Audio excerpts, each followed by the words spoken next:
Hello and welcome to the show. We start this week's FailRace episode with Darns97 on a GTA 5 taking a disliking to a random AI. Snipes out the driver, goes back to see his car, very nearly get hit by a tram, but then is the least of his concerns as Karma, well, comes back to run him over, quite frankly, and then his car gets hit by the tram anyway.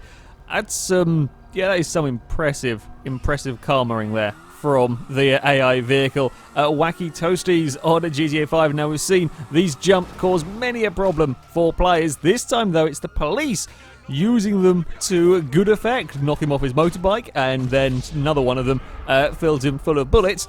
That's, yeah, not quite the sight you want to see, really, when speeding around there. We are still on GTA 5 with racing some Sabre turbos, when in the distance a dump truck decides it wants to be a plane. It's a short-lived flight, unfortunately, as it clatters into the mountainside and explodes.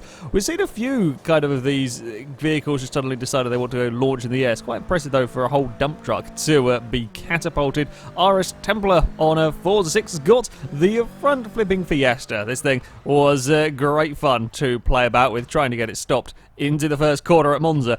Didn't really work. However, has managed to park it. You know, quite a lot. That's yeah.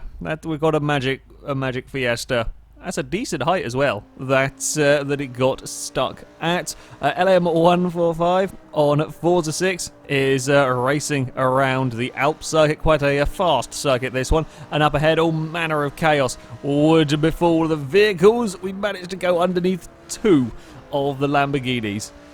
Straight underneath a pair of them. It's pretty good go. He did brush the wall and lost some time, but that is certainly not bad. Smart Dude 966 on Forza 6 is playing around with the AI, going to play a game of chicken. Now, you expect the AI to derp out and cause a huge accident. However, it turns out the Drivatars can be vaguely intelligent.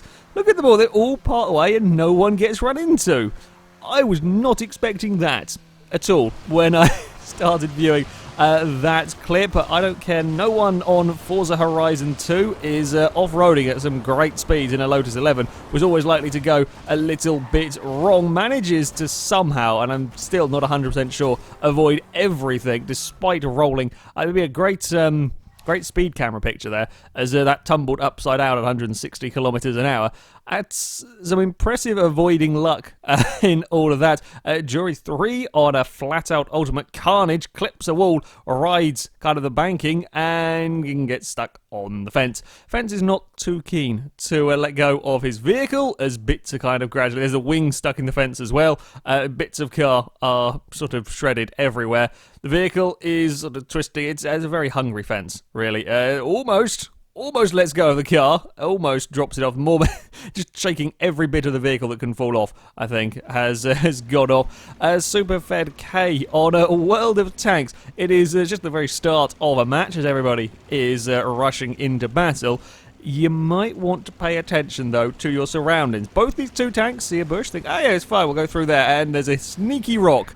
But both of them smack into it back up and sheepishly carry on. Yeah, you got to be aware of those hidden rocks. Drift Knight on a Car Mechanic Simulator 2015 is driving one of the Maluchs as they go around the test area. Maybe takes a little bit too much quarter speed as the car falls over. Well done.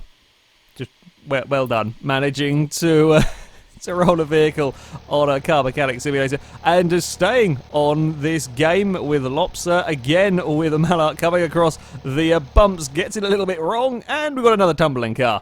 Two rolling cars in this video. Yeah, I mean, these speed bumps are quite nasty. They've upset a couple of sports cars I've had. I didn't know they could quite roll over vehicles, though. If you get things a little bit wrong, can cause some issues. I mean, the car's good to carry on, and they do finish the thing, but yeah, there we go. Failbeat on Just Cause 2 is having a fight with the authorities with their motorbike. He kind of spots a vehicle going off to the side of the road, tries to kind of ram it over the barrier, ends up going over himself. I mean, I guess that's a clever army tactic. If they crash off the road and get the player to follow them, then I guess it kind of works. Matt Ponch on Just Cause 3 has picked up a passenger in his hatchback. Somehow the goat has survives the jump and is just stuck there on the bonnet of the hatchback, minding his own business, having an okay time. But looks of things, that is a very resilient goat. Knight's Viper has managed to annoy the AIs. They crash, and well, that's broken the bridge, hasn't it now? Yeah, probably not a good idea to shoot at the cars ahead of you on the bridge that can explode the bridge. Somehow the the pickup is still clinging on, just about very precariously balanced in all of that. It's still just about hanging on. Definitely not a safe place to be. That one. Shaky also on Just Cause 3 is playing around with a tank when the physics decide that the tank should be quite a long way in the air. I think the vehicle he drove over exploded, and that just launches his vehicle many meters into the air. He bails out at just the right time. I just managed to time it perfectly, or with jumping away as the tank smacks into the floor and explodes. We have Paddy Fancy on Just Cause 3. Now, we've seen this corner throw a plane and a kind of an armoured vehicle down. This time it's a whole train. An entire train has been flung off the tracks. That is a hell of a dangerous corner for these trains to be going around. I thought it was quite impressive having the plane and vehicle chucked off, I'm assuming off the back of a train at that corner, but that's just the entire train has gone tumbling off. It certainly makes for a rather spectacular sight. He then gets another vehicle and sits on top of here to see what happens with the next train. Well, the train makes it around the corner. However, the armoured vehicle he's in certainly doesn't survive being hit by the train. The train then also launches a barrage of missiles. There's an awful lot of them just continually fire at this car. Decides to jump out. Not sure it's the greatest idea because the missiles are going after him as well. Manages to just about survive all of that. Don't mess with the trains in Just Cause 3. They can be quite bloody vicious when they're not falling off the tracks. Anyway, that is it for this episode, guys. If you have clips you would like to submit to this series, then you can via our forums. There will be a link in the description. Find the FailRace clip submission section at the very top of the page, and you can find all of the rules and how to submit them in there. But that is it from me. Thank you very much for watching, and until next time, goodbye.